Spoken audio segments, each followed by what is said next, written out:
अस्सलाम वालेकुम गाइस, आप सब लोग कैसे हैं? इंशाल्लाह उम्मीद करती हूँ आप लोग ठीक होंगे। तो गाइस आज का हमारा है लेक्चर नंबर 21। लेक्चर नंबर 21 में हम देखेंगे फंक्शंस ऑफ यूट्रस। यूट्रस के फंक्शंस कौन कौन से होते हैं। तो गाइस चलते हैं आगे की तरफ। There are 3 main functions of the uterus. Uterus के 3 मेन फंक्शंस हैं। सबसे पहला फंक्शन क्या है? Transport of the ovum, ovum की ट्रांसपोर्ट। अब दूसरा क्या है? Site of fertilisation. पहला था transport of the ovum, ovum मतलब एग, ठीक है। दूसरा है साइट ऑफ फर्टिलाइजेशन। अब तीसरा क्या है? Nutrition and protection of the egg या एम्ब्रियो, ठीक है। Nutrition and protection of the egg या एम्ब्रियो, ये 3 मेन फंक्शंस हैं यूट्रस के। मैंने इसके पॉइंट्स बताए हैं, अब मैं इसको एक्सप्लेन करूंगी, ठीक है। तो इसके एक्सप्लेनेशन की तरफ चलते हैं। सबसे पहला था function transport of the ovum या एग।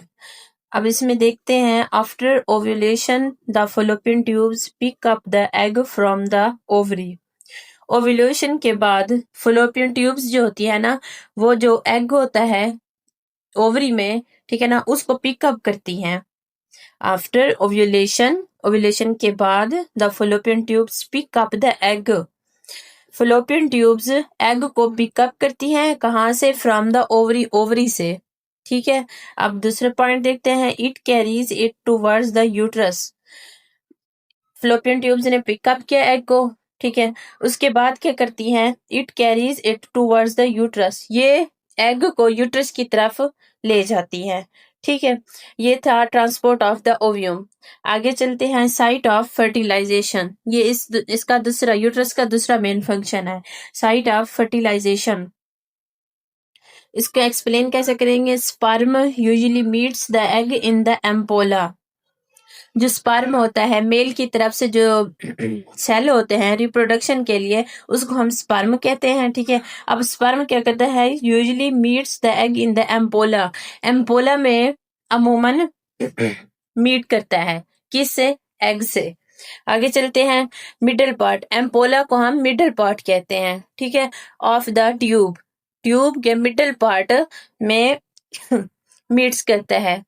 आज मौसम थोड़ा चेंज हो गया, इसकी वजह से ठंड पड़ रही है, इसकी वजह से मेरा थोड़ा सा गला भी खराब है। आगे चलते हैं, इफ फर्टिलाइजेशन हैपन्स, अगर फर्टिलाइजेशन हो गई, the embryo then travels to the uterus, फिर जो एग होता है वो एम्ब्रियो बन जाता है फर्टिलाइजेशन के बाद, तो वो ट्रेवल करता है किसकी तरफ? यूट्रस की तरफ, ठीक है। ये थे इसके दो मेन फंक्शन जो हमने देखे, ट्रांसपोर्ट ऑफ द ओव्यूम, दूसरा था साइट ऑफ फर्टिलाइजेशन। अब तीसरा देखते हैं, nutrition and protection of the egg या एम्ब्रियो। तो इसका तीसरा मेन फंक्शन ये है, द इनर लाइनिंग सेक्रीट्स फ्लूइड्स। जो इसकी इनर लाइनिंग होती है ना, वो सेक्रीट्स करती है क्या? फ्लूइड सेक्रीट्स करती है। That help nourish the egg, जो एग को नरिश करने में मदद देता है। And support early embryo development, और अर्ली एम्ब्रियो जो होता है ना, जो अभी से बना होता है एम्ब्रियो, ठीक है ना, उसकी डेवलपमेंट में भी सपोर्ट करता है। क्या था इसका?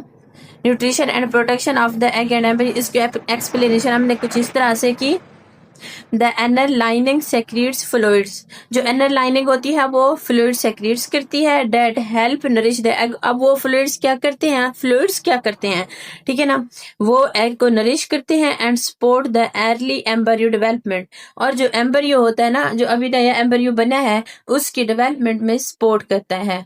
तो गाइज आज के लेक्चर नंबर 21 में हमने देखा फंक्शंस ऑफ यूट्रस। इसके 3 मेन फंक्शंस थे। ये मैंने आंसर एग्जाम्स आंसर की के मुताबिक मैंने लेक्चर पुट करके दिया है, ठीक है ना। इंशाल्लाह उम्मीद करती हूँ आप लोग को समझ आ गया होगा। तो नेक्स्ट लेक्चर में मिलते हैं, आज के लिए इतना ही, अल्लाह हाफिज।